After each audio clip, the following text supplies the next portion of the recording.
Let's do this, boys. What's going on? Welcome back to the Football Experience. This is episode 12. We're joined back with Louis. Hello. And we're also joined back, making his hat-trick, Mark Allison. Cheers for having me again, guys. You know you're our most appeared. You've got the most appearances. Am I? Oh, I'm quite happy with that. I'm really I think grateful. only one Thank to make more than one appearance, though, right? That's still decent. I'll take that. First thing I want to ask you, Mark. So obviously, last time you were here, Lampard was still in Chelsea. Yeah. What do you think of Tuchel's stuff? Well, when Lampard got sacked, I was pretty gutted. I thought he was going to be the future. We had a lot of young academy players coming in. I thought that was going to happen for a long time. So I was pretty disappointed when Lampard got sacked. Having said that, though, Tuchel, he's been phenomenal. Since he's come in, defensively we look so strong, and we haven't lost a game under him yet. We're playing really good football. He's getting the best out of some players who were pushed aside from Lampard, players like Christensen, Rudiger, even Marcus Alonso. So it's really looking good going forward. There is this small thing that maybe not scoring as many goals as would have hoped, but I don't have too many problems. Looking forwards, it looks like it's going to go really well. Yeah, I did. Obviously, Lampard. It would have been nice if Lampard did succeed, but he just didn't seem to have the tactical knowledge yet to be able to do. Maybe you never know. He could come back in the future, but I think personally. Yeah, I think. Sorry. Oh, sorry, Matt. I was just going to ask, how long of a contract did Tuchel sign? Do you know? Is it a year and a half, or it's not that long? But there's a chance of an extension, I think. Yeah, I think it's just a couple of years, just as a starter sort of thing. Yeah. Okay. But yeah, hopefully it'll be longer. Yeah, he's doing really well. So in today's episode, we're gonna react to some games, preview some games. Gonna go through our Chelsea 11 of our lifetime, talk about some potential Chelsea transfers, and then just do a bit on the fantasy football again. So let's get straight into the reactions. Let's talk about the Chelsea Leeds game. Going into the game, Mark, were you happy with the team when you saw the Chelsea team? It was quite different. Recently, Tuchel has been playing a lot of a back five. This one looked more of a back four. So going into it, I was quite excited. I thought more attacking players can always be promising, and if Tuchel can fit them all in, then that works well. The game, it was a bit tough to watch. It was very heavy pressing. Leeds definitely did quite well. 0-0, but it was an exciting game. I think we probably could have got something out of it, but I think Mendy had a really outstanding game. He made some very good saves. Up to the bar that I didn't get first time. Yeah, he was very well deserved man of the match. Looking at how he had a couple of really good chances as well. Yeah. That one where he got past the centre-backs and it was on his right foot. He probably could have done a bit better. Yeah, he should have done better on that one, but yeah.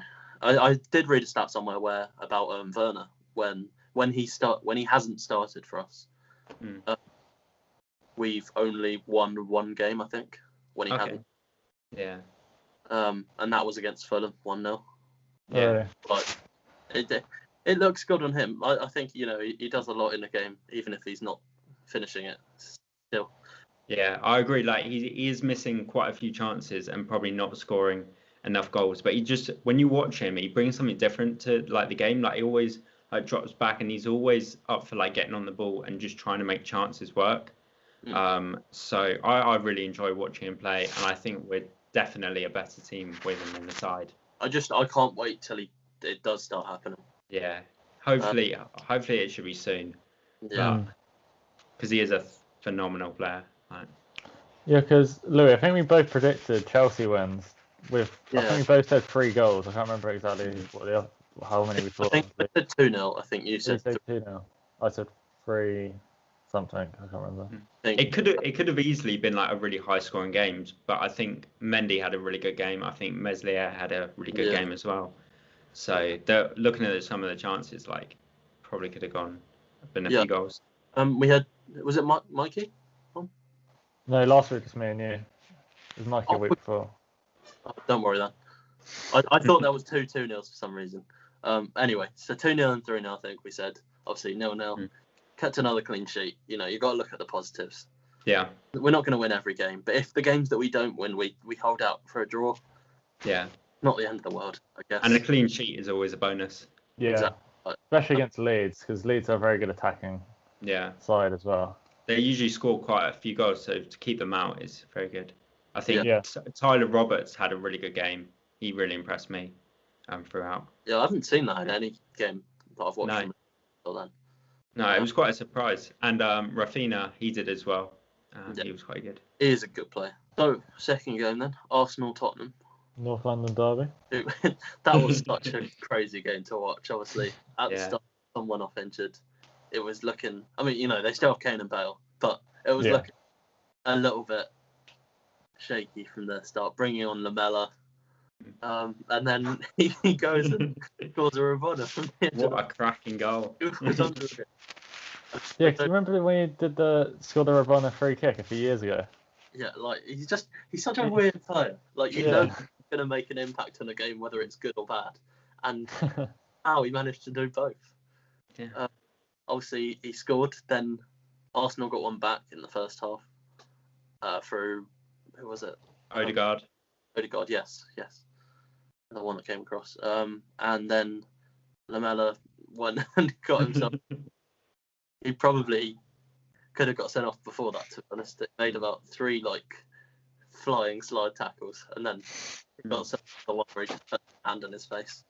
It was such an unnecessary foul as well. Like, he didn't need to stick his arm up against Tierney, but I don't really get the decision making there. Do you think he scored that goal and then just got way too excited? It probably went to his head. Yeah. Odegaard. Do you know how old he is? I'm just thinking, is he 22, 23? I think he's still really young. Because he broke through when he was 16, and then he spent a couple years at Real Madrid's academy side. He went on loan a few times to Holland, didn't he? I think Heerenveen and Vitesse for a year as well. I think it was the year Mason Mount was there. I could be wrong though. And then Real Sociedad last year, which he did really well. So let's go on to the Southampton versus Brighton game. Unfortunately, started off. It started off alright, and then just went to shit. Yeah. I can't even remember much of that game, to be honest. It just seemed like a bit of a dead game. Yeah. This is the problem with Saints, is we just can't seem to win any games now. So it's one of those where, if I look at the fixtures, if we got Burnley, we got a few games with West Brom, a few games we should win, but I still just am not confident anymore. I think those sort of games, if you don't win them, then you have to be worried. I think at the moment you're in a position where it's not looking great, but you're looking at your fixtures, you've very much got a way out of the situation you're in. Yeah, because the thing is, we went 1-0 down, and then as soon as we got level to 1-0, I was like, all right, here, this is when it starts. And then, no, concede another. And it's kind of weird, because their best players in that game was people like Danny Welbeck and Lallana. And not because we went with the young players, and they had the older players, and the older players just seem to work. Yeah. So it's just a bit frustrating to see. Did you see what happened with Dan and Lundley? No, I didn't know. On Instagram. So Ben White, I think it was, put a picture of them or something, and then Dan and Lundley put a heart in the comments section. Oh. So we just got a load of hate. I'm not surprised, to be honest. Yeah, I don't think there's much more to say about that game, really. Yeah. I say So- with Minamino, he's kind of a weird one when he seems to have great moments, but he seems to just disappear for a large part of the game. Mm. But yeah, let's go on to the Wolves versus Liverpool game. So that was a 1-0 to Liverpool. Yeah. Jota scoring against his old team again. That was quite a lucky goal, I thought. Like I thought Patricio probably could have saved it. He didn't really do enough to keep it out. No, he didn't. But then, obviously, later on, that was kind of overshadowed with him going off with the head injury. Yeah. So that's not looking good for him. It looked like a sort of pear-check sort of situation. Yeah. So who knows how long that could be. But Because what even is the rule of head injuries now? Is it in like 2 weeks or something? I think they have to wait a couple of weeks anyway. But I think the way that he went off so badly, Yeah. I think there is potential more that they need to look at. So Yeah. who knows? You know, it seemed like weird timing because obviously John Ruddy got subbed on the 100th minute, I think. Yeah. Played like a minute, got all ready to come out on the pitch. John Ruddy's not really a keeper you're going to want as well when you're Wolves. No, their Wolves are on the ropes now. Yeah. Luckily, they're in a position where they're safe, so it won't matter. But, you know, without Jimenez, without him, they're potentially two of their most important players. Mm. So Yeah, They've really struggled this year. Like Yeah. without Jimenez, without Jota, Adama's not really doing enough. I think it is just that, like, the missing striker. Like, I think winger-wise, you know, they lost Jota. Podence's playing quite well this season. And then, you know, they're just missing out with, you know, Fabio Silva's not up to that level. Yeah, he's not really shown enough. I mean, Willian Jose's come in. I think he's maybe slightly better option, but I still don't think he's good enough to take his place. Jimenez was just always a really reliable striker for them and like always brought goals. Whereas they don't really have that this year. They're trying to find different ways to score goals with different players, and they haven't really found that one person who can just keep them going. Yeah, I think they just need to ride out this season and just get to a half position and then go again. Try and compete back where they were, I guess. Do you think they should keep their manager? Yeah. I don't think he's really got much to work with at the moment. I think he's doing right considering. I think they've got really good players, but it's just like every team seems to be like performing like above average, like West Ham, Villa, and Wolves have kind of fallen below that. So I think they're doing fine. It's just it looks worse than it actually is. Yeah, because it's not like they haven't got good players in their team. Like they've still got good players, so they probably will be okay. Should we do the previews now? Yeah. Yep. On then, Bournemouth, Southampton. We're doing all the quarterfinals of the FA Cup. Yep. Quarterfinals. So I've gone with the prediction of the 2-1 Saints. We've got to keep faith. Realistically, it should be a game we win because Bournemouth aren't doing too well at the moment in Championship as well. Yeah, I'm gonna go. I'm going 2-1 as well. 2-1 Saints. I've got to back you, but I'm not completely convinced. I'm not gonna lie. It wouldn't surprise me at all if Dom Solanke goes up the 90th minute header or something. Yeah. or extra time penalties or something. Yeah. What do you think? I reckon Bournemouth, they beat Swansea 3-0 over the weekend, and they've scored a lot of goals in recent weeks. So I think 2-2, and then maybe a Saints win on penalty. I think Che Adams will probably get one because he's doing pretty well at the moment. I can see Ward-Prowse getting one as well. Maybe Solanke, and they've got a pretty promising winger. I think maybe Danjuma. Yeah, I think that's his name. So I think he'll get one, and then I think Saints will win on penalties. But I think it'll be quite a tight game. I think. Wait, so who do they got up front? Because Shane Long can't play, can he? Solanke. They've got Solanke. He Yeah. played long anyway. Okay, because I wasn't sure if they were playing 2 up top at the moment or They something. got Sturridge as well, haven't they? Yeah. Oh yeah. I think they play a 4-3-3 at the moment. Okay. Yeah. Yeah. Okay. Everton, Man City then. Matt, have you gone for this? I've gone 3-1 City. Okay. Because I think Everton will still score, but I think City are just way too good at the moment to be like losing to Everton, if I'm honest. I'm gonna go 4-2 City. I think it'll be a big score. I'm going for a big one this time. Mark? I think 2-0 City. I think it'll probably be a bit of a rotated squad, but I think City are good enough to take Everton out. I think it'll be 2 early goals, and then they'll just hold out for the 90 minutes. I don't know if Everton have the players to break down a Man City defence. I think City have easily got this one in the bag. They're so on fire at the moment. Talking about Man City's defence, though, one thing I do think about it is I don't think they've really actually been tested that much. Considering everyone's saying how good it is, I don't think they've had to actually defend that much this season. It'll be interesting to see when slightly better teams give them a bit of a game. Yeah, I don't think Everton are really that kind of team though.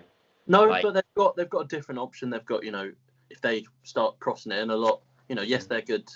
They've got big defenders, but Calvert-Lewin obviously very good in the air. Yeah. Carlson on his day. Yeah. Can be incredible, but not all the time. So it'll be interesting. I reckon Nathan Ake will be back because I think he was on the bench the other day.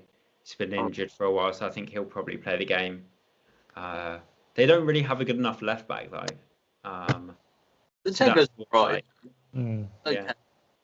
But he's, Mendy's okay.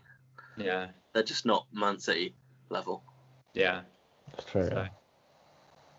Yeah. For Leicester versus Man United, Louis, who have you put? What's your score? So I have put 2-1 Man United. I think they will win it. I think Leicester will get one. They've always got the danger there with Vardy. Yes, they are missing some important players, which is why I don't think they'll have a chance of winning it. But I can see them maybe, Man United going most of the game 2-0 up or something, and then Leicester just grabbing one at the end. Yeah, I'll go 3-2 United. Because I still think United will definitely win this one, but I can see Leicester challenging for the game still. Okay. I think I'm going to go 2-1 Leicester. I think they might cause an upset. I think they'll play quite a defensive lineup. I think they'll start with a back 5, and I think they'll score 2 goals on a counter attack. I think it will take United a while to break them down. They've looked really good defensively this year. So as long as there's not too many rotations in their team, I think they could easily get a win. Yeah. So, Mark, is there a certain team that you think will win the cup? I think City have a very good chance, but I think Chelsea could do well as well. I think as long as we don't meet in the final, in the semi-final, sorry, I think it could be a very good final. I think it will be between Chelsea and Man City. Because we've got Sheffield United in our quarter-final, so I think that should be quite an easy win for us. What score are you thinking for that game? I'd hope for like a 3-0. Who's that? McGoldrick. He always seems to score against us. I don't really like that guy. But, the pictures of him with the R9 when he played. Yeah. They haunt me. It's not. Yeah. So it could easily be like a 3-1, but I think we should take them apart. I think we should be fine. I'd go 2-0. I think we're not necessarily the best team. Actually trying getting like very strong win. Yeah. We're usually sort of just sitting on a couple where we could, if we let one in, then they're back in the game. That tends to be a position quite a lot, but because our defence is so good, it never seems to actually affect us. But Yeah, I've gone 2-0 as well, yeah. 2-0. Yeah. Okay. Chelsea 11 of our lifetime then. So should we go? So we all say goalkeepers, and then we'll go defence, midfield, and strikers, right? Yeah. So, what formation have you guys gone? I've gone for more of like a 4-2-2-2 because I was trying to fit certain players in. That's fine, yeah. Yeah. Mark, what have you done a certain formation or? No, I was gonna come up with it as I go along, but That's fine. I don't know. I've got a few like outside shouts that I've written down, but I think probably maybe a 4-4-2, maybe a 4-3-3. We'll see how it goes. Matt, what have you gone? I just got 4-4-2. Okay. Right. So goalkeeper, I'd imagine we all have the same. But Willy Caballero. Kepa. Not the one I was thinking, but check everyone. Yeah, Pet check. Easy. Yeah. What a legend. Kepa just missed that. Yeah. Just about. Rob Green should have been the first shot. Oh, Rob Green. That him lifting the cup was the best moment.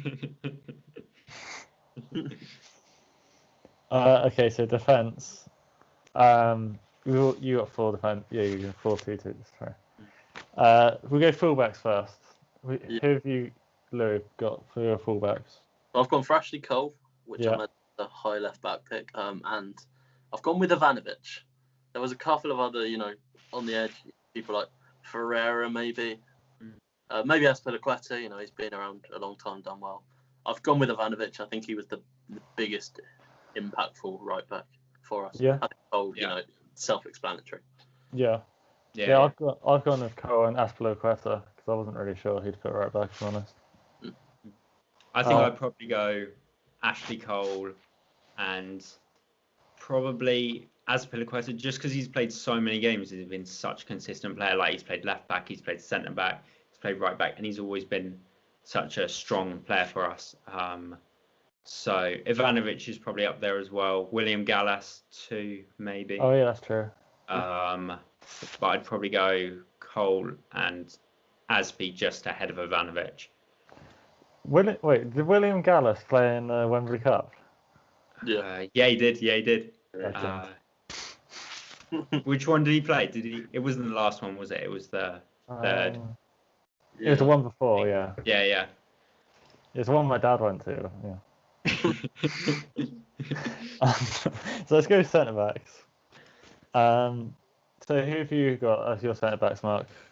I think I'd go for John Terry and Carvalho.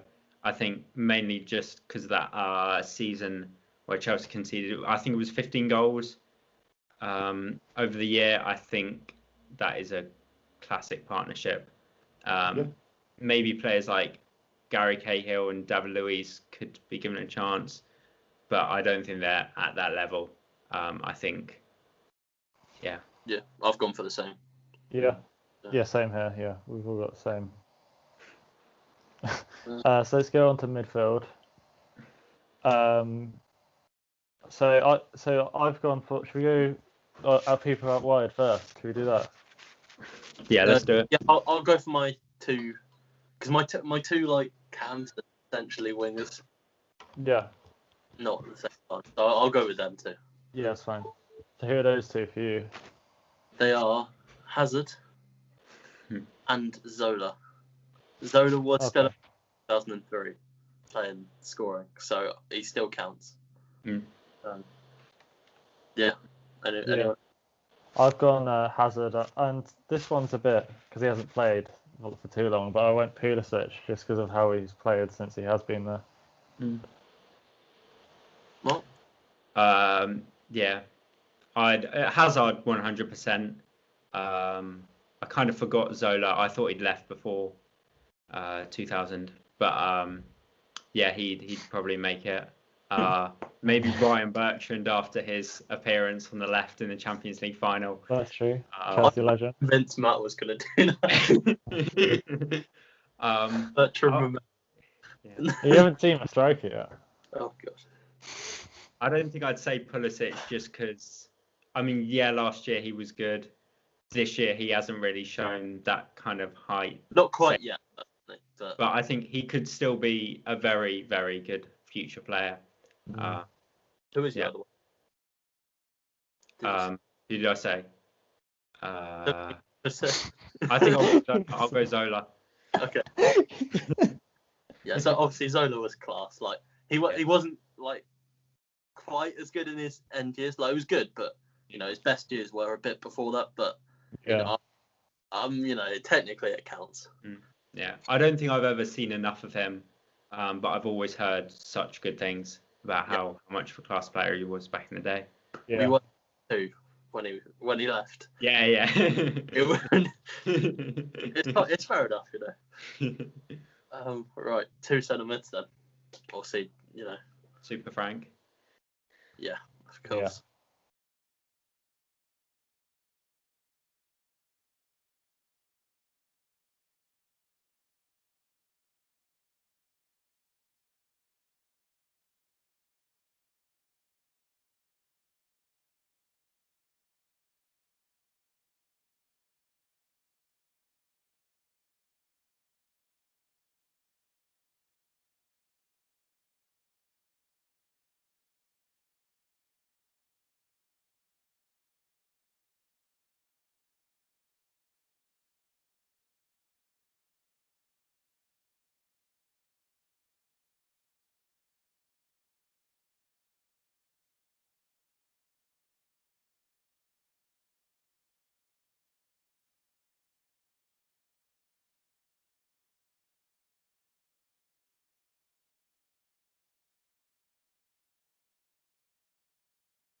player of the week. Yeah, I was thinking player of the week. Personally gone. I don't think many people really stood out this week, so I felt like it was an easier choice for me personally. But I went Iheanacho. Yeah, the hat trick. Yes, it was against Sheffield, but he played a really good game. I don't think anyone from any of the other games stood out enough to take it from him personally. No, yeah, I think agree. Iheanacho deserves the player of the week this week. Mm-hmm. So should we go on to the transfers for the summer for Chelsea? Let's do it. Is there any position you would want a player to come in at the moment for Chelsea, Mark? I think. Sorry, go on. I think we have consistent good players in each position, so I don't think there's really a standout one. Maybe a striker, but I feel like if Timo Werner can start scoring goals, I think we'd be fine in that area. So I don't really know. There's been a lot of talk about another centre back, another centre mid. But yeah, it all depends on what players stay and what players go in the summer, I think. Is there any players you think will go? Just in general. I think Emerson is probably quite likely. I mean, most players in the squad have had a chance under Tuchel, but I think Emerson's only had one game and he played left centre back in the FA Cup and didn't really stand out anyway. So I think he's pretty likely to go. And I don't think Chelsea even want that much money for him. I think 17 million has been thrown around. I think teams in Italy are quite interested in him. So I think him probably definitely. I don't really know. Yeah, okay. Barkley maybe. He started off really well at Villa, but has kind of dropped off a bit. Yeah, I think a lot of people say, do we need to sign anyone? That is it is a debate. But I think it depends on what our aspirations are. If we want to be City, I think yes, we do need to buy people, which I'd assume is the plan. We have to buy sort of teams. If we don't, and I know it's difficult to say, we're not challenging them, but I think if we do want to, we do need either Werner to start scoring or to replace him. Yeah. And I think because one of the things that has been going around in the last couple of days is actually a swap deal involving Timo Werner with Erling Haaland. Yeah. Yeah. Apparently, because Abramovich apparently has made it his mission to sign Haaland. Yeah. There is a lot of competition to get Haaland though. There is competition. United, City. We will pay the money. I feel like Leeds aren't in that list anymore. No, maybe not. That is the thing. As much as I'm Barca are going for him, Real Madrid are going for him, everyone are going for him. But every big club in Europe, apart from maybe Bayern, because they couldn't guarantee him a starting spot. Yeah. Okay. Teams just don't want to miss out on him because they know he will be the next big player. Him and Mbappe will be next behind Messi and Ronaldo. And so if you can get him now for 70 million, say, or even 80, 90, 100, it's going to be so much more cheaper than 200 mil in a couple of years. Well, because you look how much the market's going up as well. If you have him for a few years, you're probably going to make profit anyway. Yeah. And the thing is, Dortmund need to sell players as well now because they're a bit in debt. So they're willing to sell him, and it will just be. He will go. Yeah. They need to sell. I think they need to sell Sancho, Bellingham, and Haaland. Yeah. Make enough money to cover themselves for COVID. That I think the thing about Haaland is I do think he is one of the sort of players. He's a bit like Zlatan maybe in a way. I think he wants to go and experience different countries. That's what it looks like to me. So, and that's kind of what he's already come out and said. He wants to, he wants to go to different clubs. That's why he puts release clauses in every contract that he goes to. Yeah. That's why I can see it potentially happening to us. Yeah. Say he comes, he has a release clause of maybe 100 million. We pay however much. I don't really care. But I can see him coming, having a 2-year and then a release clause, and then him going off to Real Madrid or something. I can't see that happening. Maybe he doesn't, because if he goes to Real Madrid or Barca, he's kind of stuck there. Yeah, there's no real like movement after that. You've kind of like got to the top level. Whereas and, like, if he does drop off at all, which he's been around for like what 2, maybe 2 and a bit seasons at like the top of his game. He was at Salzburg not that long ago. It was just last season. And He was, he was at Molde before that in Norway. And like he's really, really taken a fast route to the top. Yeah. And if he goes to Barca and he has a bad game, they're just gonna. I wouldn't want to go to Barca at the moment as well. Yeah, then they're not in a good position. Like realistically looking, Barca or Madrid, they're always going to be an appetizing place to go because of the name. Like it's one of those things. Real Madrid, I'd say, is more likely because they seem to have more of a plan for the future. That's why they didn't mind selling Ronaldo. Yeah. They do seem to want to look on for that next step. Like Barca, they keep trying to keep Messi rather than. I'm sure. To be fair, he probably brings in just as much money as they would get if they won the league or something. Him just being there, his shirt sales and everything.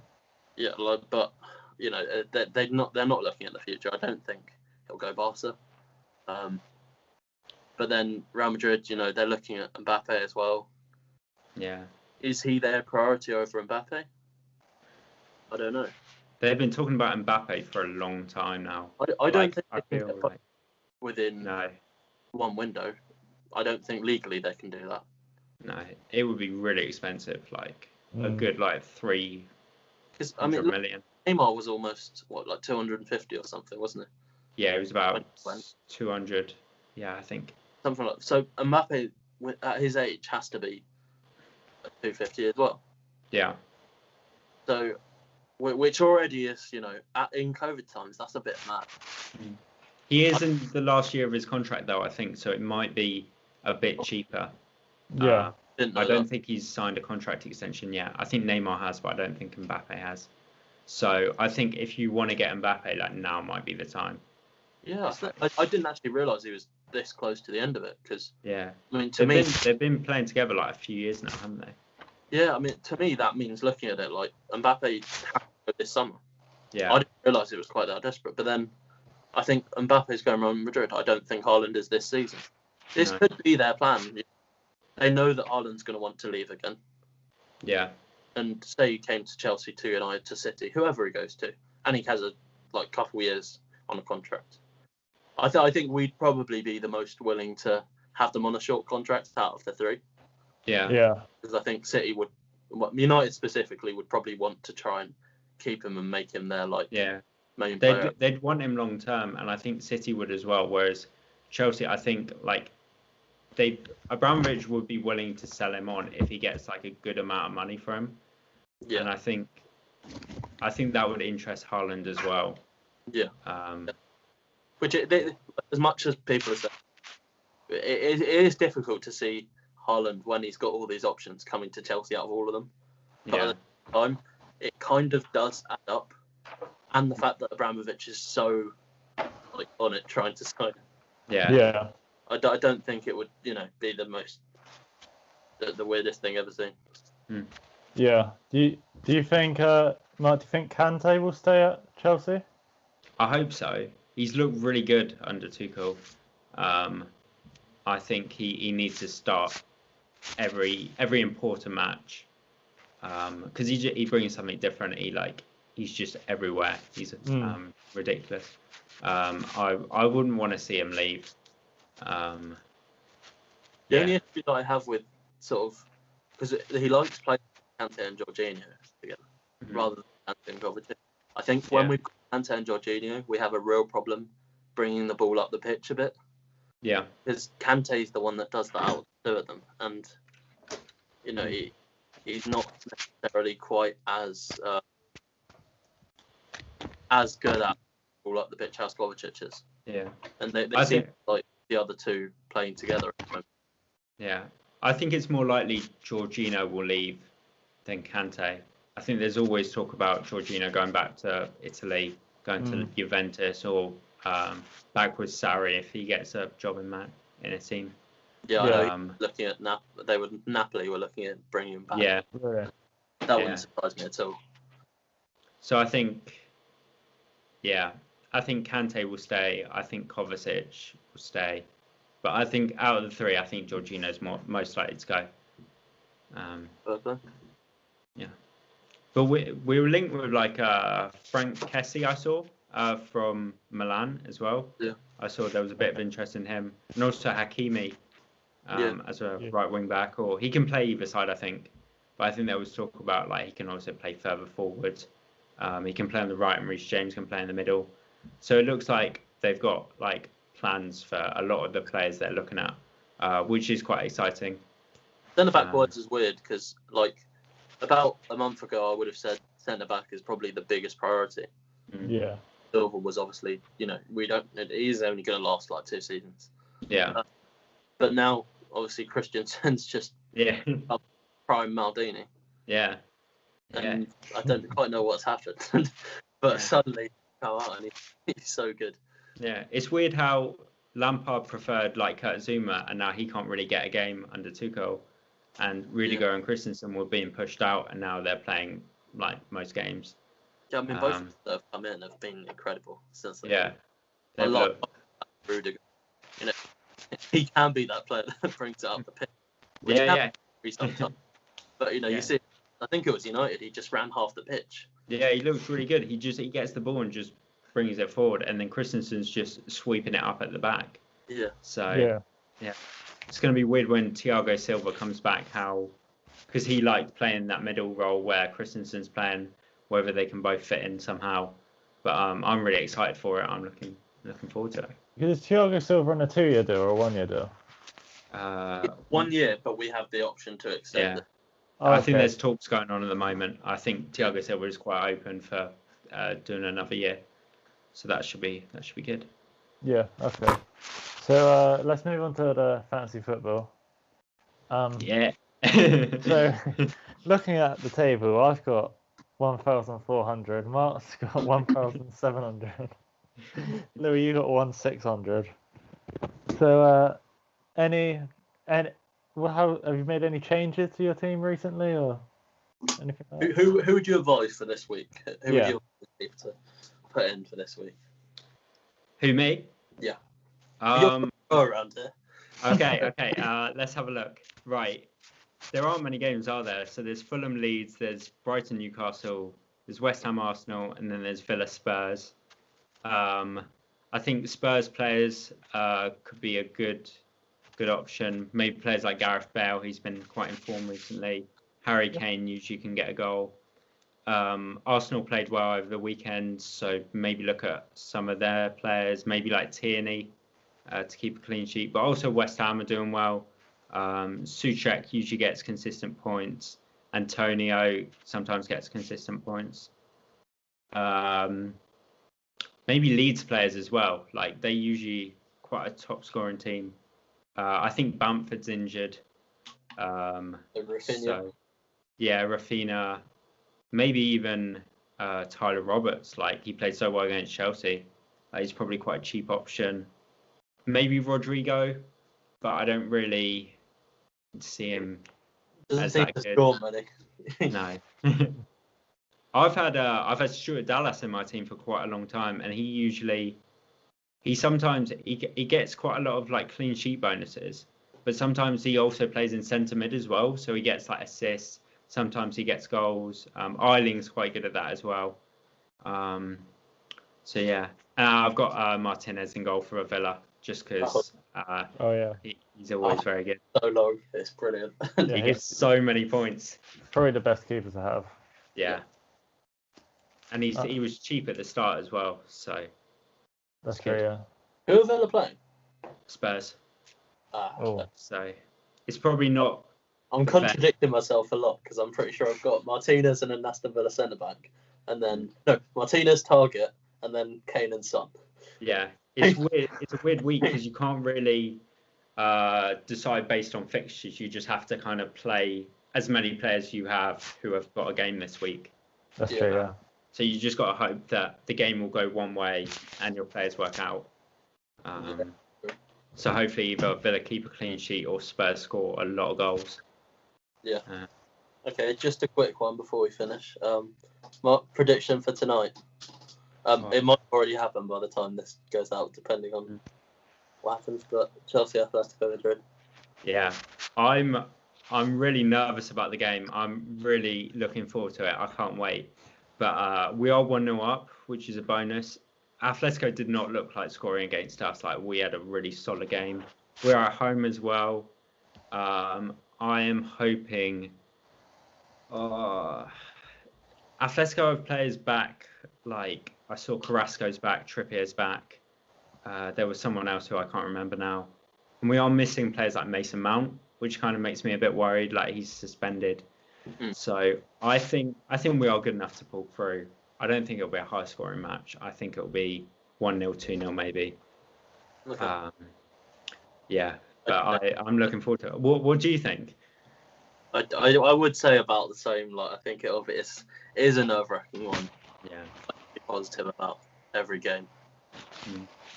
But they're a good team. If Christensen can stay as solid as he has been, if Rudiger can stay as solid as he has been, all of our defence, I can see, because I'm interested to see the lineup. Obviously, with Mount out, with Jorginho out, you got Kante and Kovacic. That one's a fairly obvious replacement. But you're looking at Mount being out. You're looking at maybe Havertz, maybe Werner coming in. Yeah. I'd definitely start Werner in this match. Like, I think we need a player who's going to go and press their centre-backs. I think Atletico will be really up for this match, and they're not going to want to get knocked out this early on in the tournament, so they're going to definitely be up for it. But I think they drew over the weekend. I could be wrong, but I think they dropped points. Yeah, I think, but they are still top of the league by. Yeah. All right. They have been struggling recently, though, so I think this is probably the best time to play them. But I think it's. You think it's going to be it? Pardon? Do you think Giroud will play again? I'm not sure. It'll probably be either him or Havertz. I think Tuchel's kind of favoured Havertz in that number 9 role recently, because Tammy Abraham's injured as well. I think that experience to just pull us through this match might be quite beneficial. Yeah, that's the. I like watching Havertz up there, and I want to give him more chances. It isn't the sort of game you give chances, but I can see Giroud starting. But then you're also looking at does Hudson-Odoi have a part to play in this game? That's Maybe. true, yeah. Maybe. Is I'd play wing back. I don't who's going to be there. Or I'd start Reece James at wing back. I think. For this one, I don't. This is the sort of game where you want a Hudson-Odoi. Just quite a defensive team, I think. I'd probably start Chilwell as well. They have the option to attack with those wing backs, but I don't want it to be too risky every time we do it. Yeah, I think I'd definitely start Werner. I'd probably start Hudson-Odoi off the striker, and I'd probably start Giroud, just because I feel like if he doesn't get into the game, we can sub on Havertz at like 50, 60 minutes, and it will still give him a good enough time to come on and score. I think I'd probably leave out Ziyech and Pulisic for this game.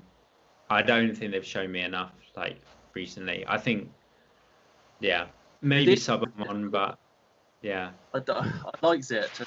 I don't think he really fits the system very well. No.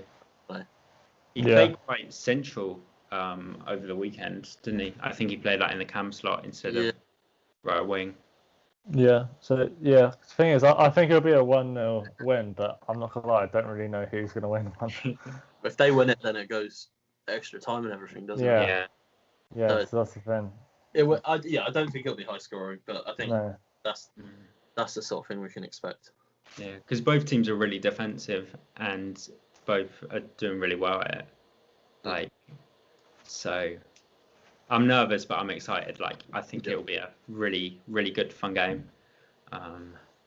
Yeah. I think hopefully we can get through. Yeah. Is there anything else you want to talk about, Lou?